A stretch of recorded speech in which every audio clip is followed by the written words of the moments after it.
नमस्कार, तिखट तडकामध्ये आपलं स्वागत आहे। आज आपण बघणार आहोत अळीवाचे लाडू। याच्या आधी आपण बघितले डिंकाचे लाडू। तर हे अळीवाचे लाडू जे आहेत ते आरोग्याच्या दृष्टीने खूप चांगले असतात। त्याच्यात आयर्न भरपूर आहे, सी विटॅमिन पण आहे। तर स्किनसाठी, केसांसाठी पण याचा खूप छान फायदा होतो।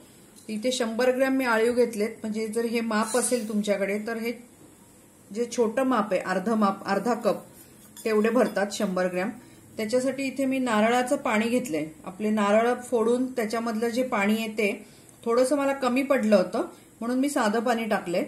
तर हे एक माप पाणी आहे। याच्याऐवजी तुम्ही दुधाचाही वापर करू शकता किंवा साधं पाणी पण वापरू शकता। पण नारळाचं पाणी वापरल्याने ती एक गोडसर छान चव येते म्हणून आपण नारळाचं पाणी इथे वापरलंय। तर आता आपण ह्या पाण्यामध्ये भिजत ठेवणार आहोत। साधारण 1 ते 1.5 तास आपण हे भिजत ठेवू। हे अळीव चांगले फुलून वरती येतील।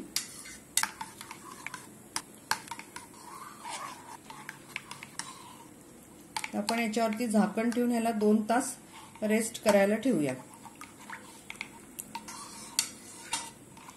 हे आपण चांगलं मिक्स केलंय त्याच्यामध्ये। आता आपण 2 तास आता याला झाकून ठेवूया। हे चांगले फुलून येतील अळीव। अळीव आणल्यानंतर स्वच्छ चाळणीने चाळून घ्यायचे, कारण त्याच्यामध्ये खूप अगदी बारीक बारीक खडे असतात, ते दाताखाली येऊ शकतात। मग आता आपण ह्याच्यावर झाकण ठेवून 2 तास वाट बघूया। हे बघा, आपले अळीव आपण भिजवले होते, याला 2-3 तास होऊन गेले।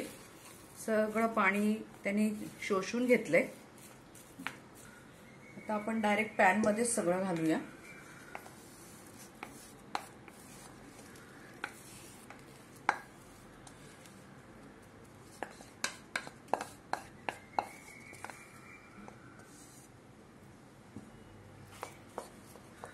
इथे मी 3 नारळ खोवून घेतलेत। ओला नारळ आहे हा तुम्ही तुमच्या आवडीने कमी जास्ती पण करू शकता।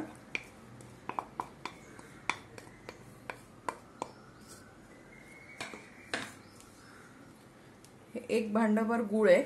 आणि गूळ पण मी, कारण नारळ पण थोडा गोडसर असतो म्हणून मी गूळ थोडा कमी घेतलाय।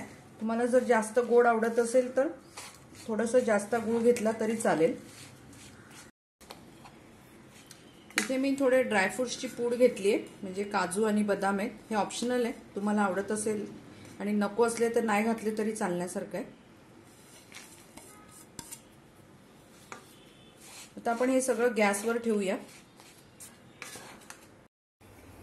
इथे मी गॅस चालू केलाय, त्याच्यावर आपण हे सगळं ठेवलंय। तर गुळाचं पाणी सुटेल, त्याच्यामध्येच आपले अळीव शिजणार आहेत।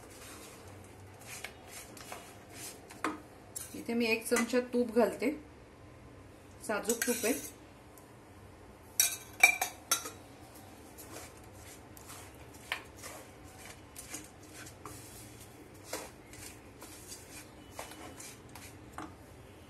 एक चमचा वेलची पूड आहे।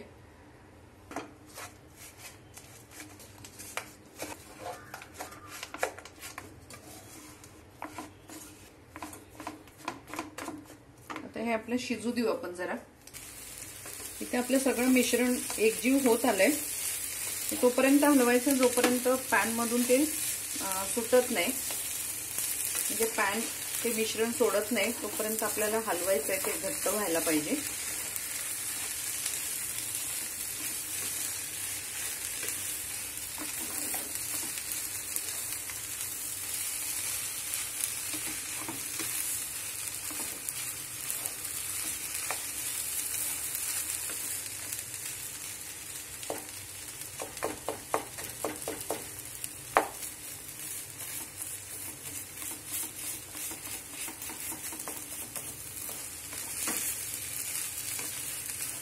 आपण गॅस बंद करू।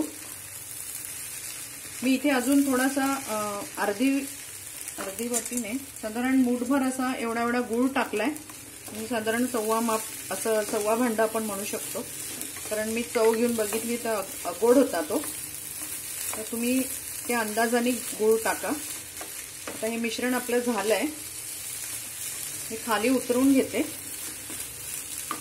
गॅस बंद करूया।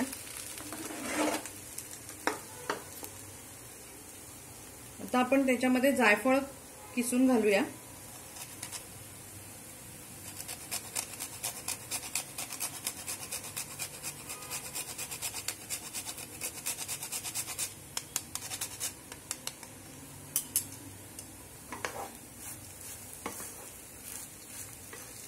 आपण वेलची पूड आधीच घातली होती।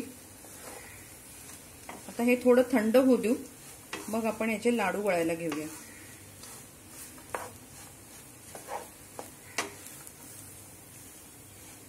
याला आपण गार करून घेऊ। इथे आपलं मिश्रण गार झालंय, म्हणजे थोडंसं कोंबट आहे, तेवढ्यातच करूया आपण लाडू, नाहीतर मग ते वळत नाहीत। हे लाडू मेथी, डिंक, अळीव हे छोटेच असतात, तर आपण आता हे लाडू वळवून घेऊया।